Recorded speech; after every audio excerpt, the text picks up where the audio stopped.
오늘 함께 나눌 본문 말씀은 레위기 17장 1절에서 7절까지 말씀입니다. 여호와께서 모세에게 말씀하여 이르시되 아론과 그의 아들들과 이스라엘의 모든 자손에게 말하여 그들에게 이르기를 여호와의 명령이 이러하시다 하라. 이스라엘 집의 모든 사람이 소나 어린 양이나 염소를 진영 안에서 잡든지 진영 밖에서 잡든지 먼저 회막 문으로 끌고 가서 여호와의 성막 앞에서 여호와께 예물로 드리지 아니하는 자는 피 흘린 자로 여길 것이라. 그가 피를 흘렸은즉 자기 백성 중에서 끊어지리라. 그런즉 이스라엘 자손이 들에서 잡던 그들의 제물을 회막문 여호와께로 끌고 가서 제사장에게 주어 화목제로 여호와께 드려야 할 것이요 제사장은 그 피를 회막문 여호와의 제단에 뿌리고 그 기름을 불살라 여호와께 향기로운 냄새가 되게 할 것이라. 그들은 전에 음란하게 섬기던 순연소에게 다시 제사하지 말 것이니라. 이는 그들이 대대로 지킬 영원한 규례니라. 아멘. 네, 사랑하는 성도 여러분, 여러분은 살아가시면서 이건 정말 불합리한데라고 혹시 생각하는 것들이 있으신가요? 어떤 거를 할 때 혹은 무엇을 볼 때 그런 생각을 하시나요? 똑같은 일을 했는데 저 사람과 나의 품삯이 다를 때, 성경에서도 그런 비유가 나오죠.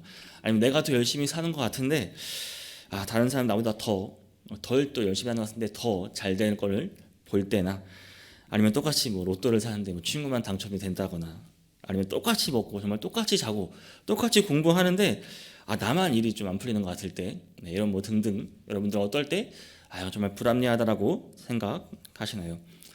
세상은 불합리하다고 생각하시나요? 네. 그러면은 그건 그렇다고 치고, 그렇다면 하나님은 하나님의 명령은 불합리하면 안 되는 것이죠. 그렇죠? 그러면 안 되는 거잖아요. 맞죠? 우리가 아는 공의의 하나님, 구약 시대의 하나님이나 오늘날 우리가 아는 하나님이나 변함없으신 하나님은 그러시면 안 됩니다. 네, 그렇죠. 그런데 오늘 본문은 좀 의아한 면이 있습니다. 하나님의 명령이라고 하지만 조금 불합리해 보이거든요. 왜 그럴까요? 오늘은 하나님의 명령이 불합리하게 보이는 이유라는 제목으로 함께 말씀을 나누고자 합니다. 하나님의 명령이 불합리하게 보이는 이유입니다. 오늘 본문 1절에서는 이렇게 시작합니다. 여호와께서 모세에게 말씀하여 이르시되라는 말씀을 하며 이제 이 전가는 새로운 단락으로 말씀이 전환됩니다. 새로운 시작을 알려주고 있습니다. 이 전에 이제 대속죄일에 대한 규례를 마치고 바로 오늘 말씀이 나옵니다.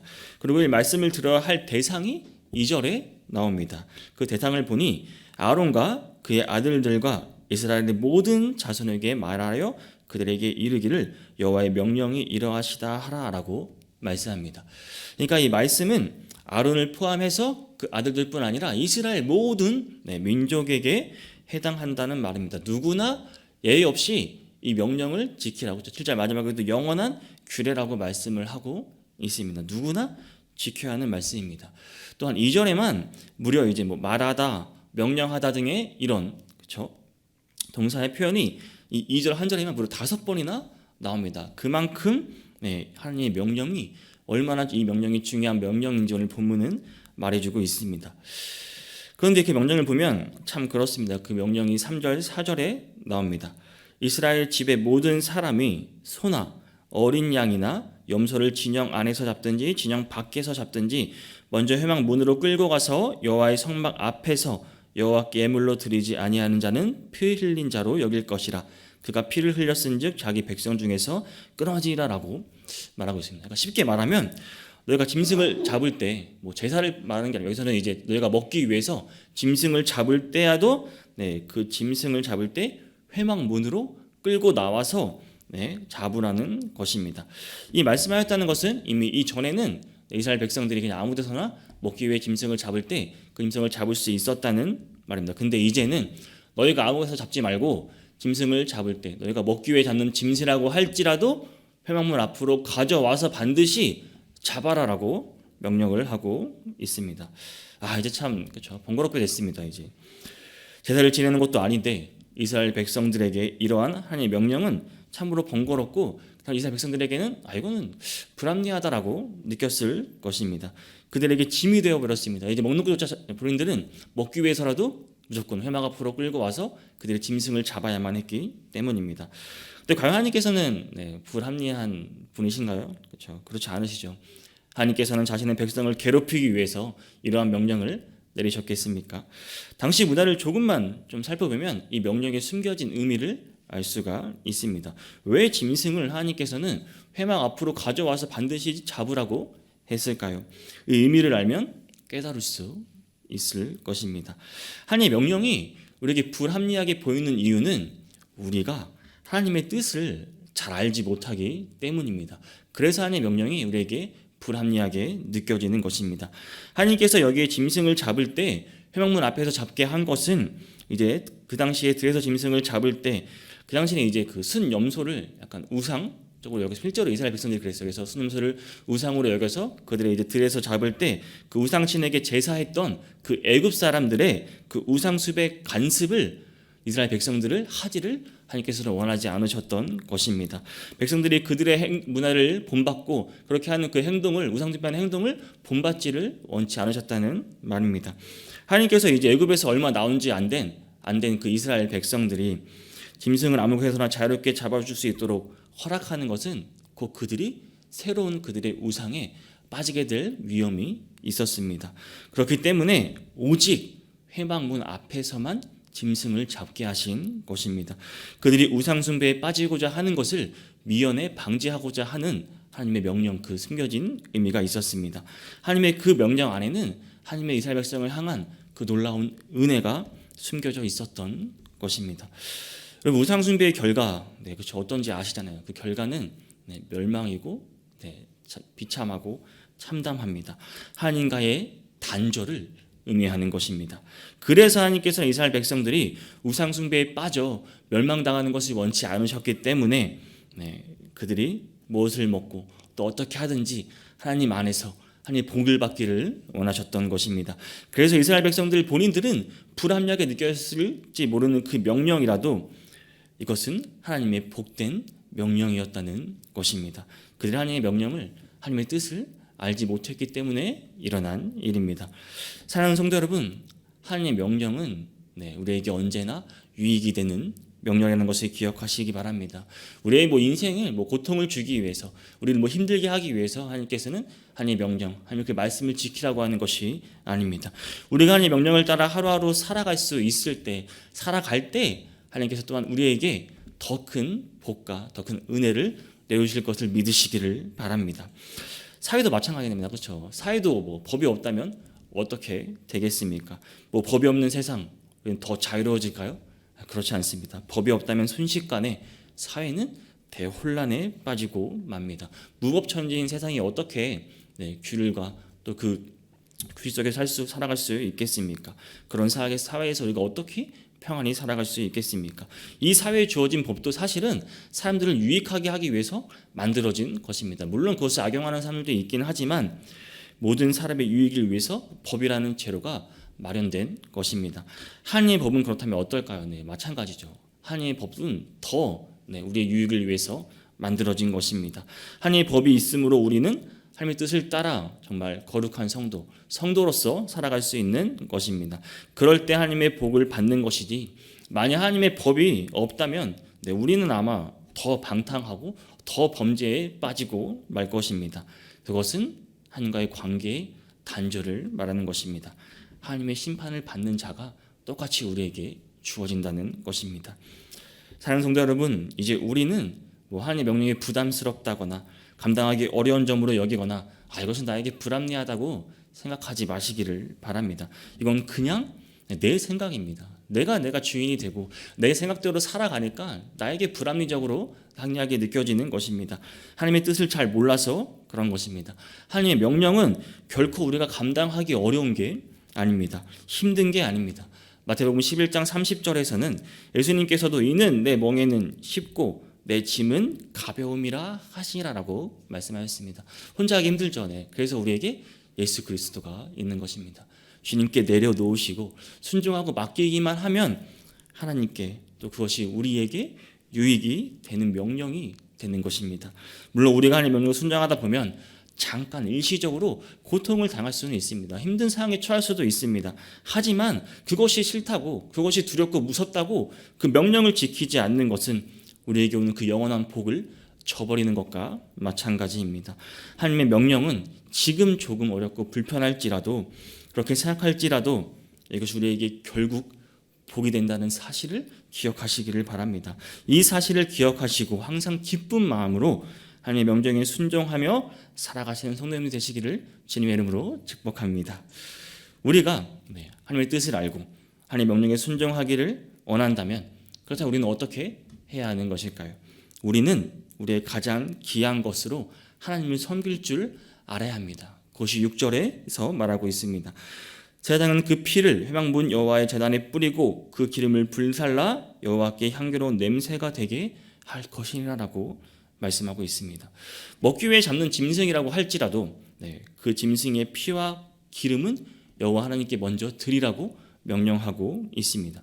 당시 피는 생명을 상징하는 아주 중요한 것이었습니다. 또한 기름은 그 짐승 중에서 가장 귀한 것으로 생각했습니다. 그러니까 한마디로 피와 기름은 당시 짐승을 잡을 때 가장 귀한 것들이 피와 기름이었습니다. 이 가장 귀한 것을 누구에게 드리라고요? 하나님께 드리라고 명령하고 있습니다. 하나님께서 우리가 하나님을 섬길 때 우리가 가장 귀한 것으로 하나님을 섬기시기를 원하신다는 말입니다. 마땅히 이래야 하는 것이 마땅합니다. 온 우주 만물을 창조하신 그 하나님을 마땅히 지키 섬겨야 하는 것이 우리가 하나님의 자녀로 쌓아 그 마땅한 우리의 본분입니다. 내가 가진 것 중에 하나님으로서 나오지 않은 것이 어디 있습니까? 돈을 여러분이 벌었다고 생각하시나요? 우리가 돈을 버는 것인가요? 그렇지 않습니다. 세상에 있는 어떤 것도 하나님으로부터 나오지 않은 것이 없다는 말입니다. 하나도 없습니다. 이 땅도 바다도 모든 생명도 다 하나님께로부터 지으신 바 하나님의 소유입니다. 우리도 하나님의 소유된 백성입니다. 하나님께서는 마땅히 우리가 가진 것 가운데 귀한 것을 요구하실 수 있는 분이십니다. 이제 우리는 마땅히 우리가 가장 귀한 것을 드려 하나님을 섬길 줄 아는 모습으로 우리는 살아가야 하는 것입니다. 사랑하는 성도 여러분, 여러분에게서 가장 중요한 것은 무엇입니까? 내가 가지고 있는 돈, 나의 집, 나의 차, 아니면 여러분의 자녀가 될 수도 있고요. 여러분의 부모님이 될 수도 있습니다. 물론 아니면 우리가 정말 우리의 생명보다 더 귀한 것은 없겠죠. 우리가 정말 우리의 생명을 바쳐 우리는 하나님을 섬길 수 있는 우리의 지금 모습인지 한번 되돌아보시기를 바랍니다. 하늘 위에 나의 생명조차 아낌없이 드릴 수 있는 우리인지 한번 우리는 돌아볼 필요가 있습니다. 그런 사람이 되시기를 바랍니다. 여러분이 가지고 계신 것 중에 가장 귀한 것을 하나님께 드리시기를 바랍니다. 그럴 때 하나님께서 여러분의 그 헌신을 기쁘게 받아주시는 것입니다. 그럴 때 또 우리에게 더 큰 은혜와 복을 하나님께서 내려주실 것을 믿고 나아가시기를 바랍니다. 우리가 하나님의 뜻을 알고 하나님의 명령에 순종하기 위하여 우리가 또 원하는 것을, 가장 또 귀한 것을 하나님께 드리고 섬길 때 우리는 다른 것을 바라보지 않고 우상을 섬기지 않을 때 하나님과의 관계를 유지할 수 있는 것입니다. 이런 것이 유지돼야지만 우리는 하나님 관계를 지속해서 유지하며 나아갈 수 있습니다. 7절을 보면 그들은 전에 음란하게 섬기던 순염소에게 다시 제사하지 말 것이라 이는 그들이 대대로 지킬 영원한 규례니라 라고 말하며 이 명령이 너희에게 영원히 지켜져야 한다라고 말하고 있습니다. 전에 음란하게 섬기던 그 순염소, 그렇죠? 아까 말씀드렸죠? 이것은 그들에게 우상이 되었던 것들입니다. 이제 우상신 이것을 다시는 너희가 전에 섬기던 우상에게 제사하지 말라고 말씀하십니다. 단호하게 우상 숭배를 금지하시는 것입니다. 우상 숭배하는 것을 뭐라고 말하고 있죠? 음란하다고 말하고 있습니다. 우상 숭배하는 자들은 결코 하나님과 받은 관계를 유지할 수 없다는 말입니다. 성도들 한번 생각해 보시기 바랍니다. 이 관계라는 건 그렇죠? 특히 부부 관계라는 것은 더 그렇습니다. 서로 상대방에 대해서 더 존중하고 지키고 특히 순결을 지킬 때 그것은 그 관계가 유지될 수 있는 것입니다. 누구 하나라도 다른 상대와 음행을 한다거나 그 순결을 잃어버린다면 그 관계가 정상적으로 이루어질 수 있겠습니까? 그럴 수 없습니다. 그렇죠? 하나님과의 관계도 마찬가지입니다. 하나님은 절대적인 그 사랑을 우리에게 주신 분이십니다. 우리가 그 사랑을 배반하고 하나님 외에 다른 것을 더 사랑한다면 이것이 우상 숭배이자 하나님과의 관계를 유지할 수 없고 관계를 끊어버리는 일이 되는 것입니다. 신명기 27장 15절은 이렇게 말합니다. 우상은 여호와께 가증하니 그것을 만들어 은밀히 세우는 자는 저주를 받을 것이라고 분명히 성경은 말하고 있습니다. 사랑하는 성도 여러분, 우상을 숭배함으로 하나님 앞에서 영적 간음을 행하는 잘못을 절대로 범하지 마시기 바랍니다. 하나님과 우리의 그 관계는 오직 그 영적인 순결이 있을 때 이러한 것들이 이루어질 수 있습니다. 유지될 수 있다는 말입니다. 근데 우리는 또 보이는 것만을 따라갈 때가 있는데 보이는 것만이 여러분 우상이 아닙니다. 보이지 않는 우상을 우리는 더 조심해야 하는 말입니다. 성경에서 말하는 우상은 단지 형상화된 우상, 오늘 말씀 순념소 같은 그런 보이는 그런 우상만이 전부가 아닙니다. 우리가 하나님보다 더 사랑하는 것들, 우리 마음속에 생각하는 것들, 그것이 바로 우상이라고 성경은 말하고 있습니다. 예를 들어 재물이나 돈이 대표적이 될 수 있겠지요. 그것을 더 사랑한다면 그러한 것들이 우리에게 우상이 될 수 있습니다. 혹은 권력이나 명예, 아니면 어떠한 특정한 사람을, 특히 우리는 자녀나 부모님을 더 사랑할 때가 있습니다. 근데 그러한 것 또한 우상이라고 말하고 있습니다. 내가 하나님보다 더 사랑하는 것을 잊고 더 추구한다면 그것은 모든 것들 불만하고 다 우상이 될 수 있다는 말입니다. 우리는 진정으로 하나님과의 정상적인 관계를 우리는 지금 유지하고 있는지 한번 돌아봐야 합니다. 우리는 진정으로 하나님을 사랑하고 섬기고 있습니까? 신앙적으로, 영적으로 하나님과의 순결을 유지하며 우상 숭배와 멀어지고 있습니까? 성도 여러분, 우리는 정결한 신부로서 하나님을 늘 정결하게 섬기시기를 바랍니다. 하나님과 바른 관계를 유지하시기를 바랍니다. 그로 인하여 하나님의 사랑과 그 은혜를 우리 모두 풍성히 받아 누릴 수 있는 사람들이 될 성도님 될 수 있기를 주님의 이름으로 축복합니다. 사랑하는 성도 여러분, 무엇보다 하나님의 명령이 불합리하다고 생각하지 않으려면 우리가 일상생활에서 철저히 하나님 중심으로 살아가야 합니다. 그래야지만 하나님의 법이 우리에게 불합리하다고 느껴지지 않습니다. 세상도 마찬가지죠, 그렇죠? 우리가 세상의 명령이 불합리하다고 생각하지 않으려면 우리가 우리 삶에서 더 성실하게 살아가고 법을 준수하며 살아갈 때 그것이 우리에게 불합리하다고 생각되지 않는 것입니다. 우리는 오늘 본문을 통해서 이스라엘 백성들이 불합리하다고 생각할 줄 모르는 그 명령 안에서 결국 이 명령은 하나님의 숨겨진 은혜라는 것을 알았습니다. 하나님께서 정말 그 이스라엘을 사랑하셔가지고 우상 숭배부터 유혹으로부터 지키려는 그 숨겨진 하나님의 은혜와 사랑이 있었습니다. 백성들이 인용할 모든 것을 주시는 이 하나님께 감사하고 하나님의 정말 그 생사화복을 주관하시는 하나님, 우리의 먹을 것조차 하나님의 유혹으로부터 지키려는 그 하나님을 느끼게 하고 하나님에 대한 사랑을 고백하게 하시기 위한 하나님의 그 숨겨진 의미가 있었습니다. 하나님은 그렇게 되기를 원하셨습니다. 삶에서 일상생활에서 우리가 하나님 중심적인 삶을 살아가기를 원하시는 분이십니다. 혹은 우리가 주일에만 아니면 수요일에만 아니면 이 새벽에만 하나님 중심적인 삶을 사는 것이 아니라 교회 나가서 밖에서 우리는 일상생활에서 우리는 항상 하나님 중심적인 삶을 살아가야 합니다. 교회 밖이랑 참 안이랑 그렇죠. 다른 그리스도인들이 너무나 많습니다. 좀만 밖에 나가서 사람들만 만나도 교회에 다닌다고 말을 하지만 그 보이는 우리가 모든 것을 판단할 수 없지만 그 보이는 말과 행동, 하는 행동 그런 것들이 전혀 그리스도의 향기를 품지 못하는 사람들 우리는 너무나 많이 정말 주일에만 교회 다니는 모습, 거룩한 척하는 성도님들을 많이 우리는 사람들을 많이 볼 수 있습니다. 사도 바울은 로마서 12장 1절에서 이렇게 말하고 있습니다.